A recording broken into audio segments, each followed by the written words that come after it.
Yo, champs in the making, Starmeister here. Episode 74 of Pokemon Journeys entitled Darkrai, A Midsummer Night's Dream has recently aired, and I'm super excited to discuss my rundown and analysis of the episode. At the end of the video, we will give the episode a rating from 1 star to 7 stars. Without further ado, let's get started. So the episode begins with the Matori Matrix of Team Rocket chasing after Cresselia until it manages to escape. Meanwhile, in Cerise's lab, there have been reports of people and Pokemon experiencing nightmares in the Sinnoh region. They infer that these nightmares might be caused by the mythical Darkrai. Then we get a cool Tobias reference when Ash said that he battled the Darkrai before.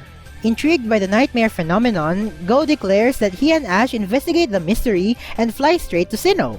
As soon as Ash and Go leave, Chloe arrives at the lab to inform her dad that the school term has ended and that she's looking forward to her vacation with her family. But then Professor Cerise forgot about the vacation and had some important things to do in the lab, like waiting for an egg to hatch. I just hope that the Pokemon that hatches from the egg will become relevant in the future.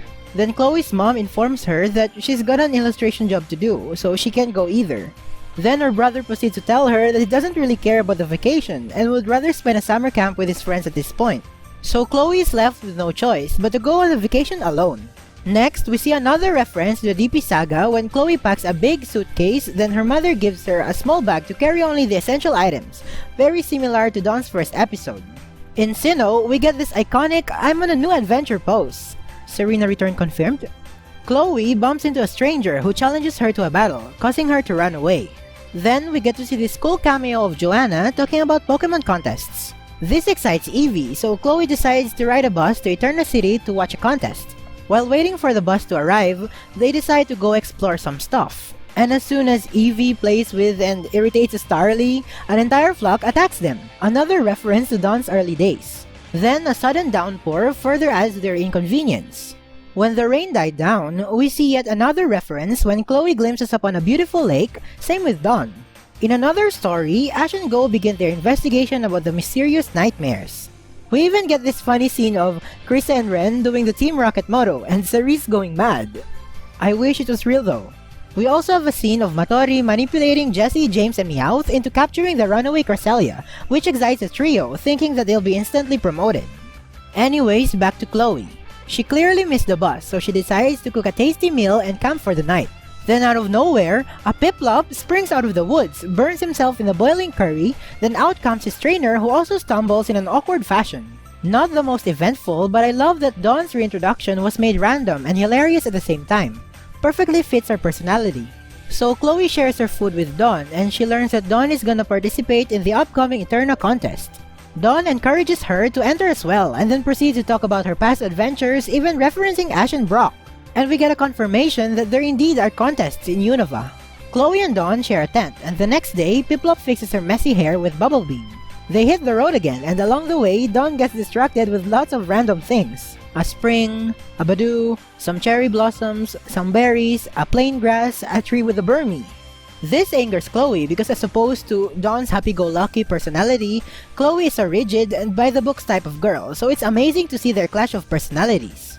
Dawn tells Chloe to enjoy the moment while traveling, while Chloe argues that they should keep moving. So they kept on fighting throughout the day. While walking out of the woods, they encounter an enraged Rhydon, and Piplup and Eevee work together to take it down. Dawn teaches Chloe about type effectiveness, and Eevee uses Copycat on Piplup's Bubble Beam. This battle causes Chloe and Dawn to make up.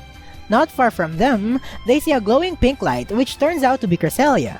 Meanwhile, Ash and Go are on their way of finding Darkrai. And then... what? It's done? The ending showed us a Luxray, which definitely points to Volkner's return. And we see a bunch of Mega Evolutions. Will Dawn have a Mega Lopunny? Okay, so for my thoughts on the episode. I think it was great in setting up the Cresselia and Darkrai climax in the next episode. And even if we're following multiple stories at the same time, the episode had a good pacing. It didn't feel rushed. I love that Ash and Go are moved to the background for now, giving Chloe the protagonist role. I think traveling to Sinnoh alone was a good development for her to experience more kinds of stuff like camping, meeting new Pokemon, learning about contests. I really wish that Chloe's gonna participate in the Eterna contest, but I don't want her to be a full-time coordinator. And I really hope that Dawn is now a top coordinator and then uses a Typhlosion in the contest. Also, please bring this guy back. I appreciate this episode a lot for giving us an awesome interaction between Dawn and Chloe. I love that they're not overly courteous and goody-goody. I love that they argued, because it really showcased their personalities and made their relationship feel more intimate rather than civil. Chloe probably now has more conversations with Dawn in one episode than with Ash in 74 episodes. Also, Piplup and Eevee had an amazing chemistry. I just wish Piplup showed more of his arrogant personality, but he was still cute nonetheless. And lastly, I would like to point out that this episode did a great job in referencing past events. It goes to show that Journeys cares about continuity. However, I don't think this episode had a good ending. The cliffhanger wasn't the most exciting, and everything about this episode was about introduction to this and introduction to that. It didn't have a satisfying plot in and of itself. I just felt like it was cut short, and some things that will happen in the next episode should have happened in this episode. But at least it was a good reference to this DP episode. Still, I'm afraid that the next episode might end up getting rushed, since there's so much more to cover. Dawn's meeting with Ash, Cresselia and Darkrai, Team Rocket, the Eterna contest. But it might be possible that Dawn stays for the Alola and the Volkner episodes and then have the contest after that, especially since the contest scene wasn't shown in the episode 75 preview. But overall, this episode lived up to the hype. The ending could have been more stretched a little bit, and I just wish we got more action in this episode. But I'm still really satisfied with what we got, and I just appreciate the fact that Dawn has returned. And with that, I'm giving this episode a rating of 5 stars. It's great! That's it for my review on the episode 74 of Pokemon Journeys. Comment down below if there's anything I missed. With everything said and done, I hope you all enjoy watching the Pokemon anime and become the most remarkable coordinator in the world. Thanks for watching, and gotta catch ya later.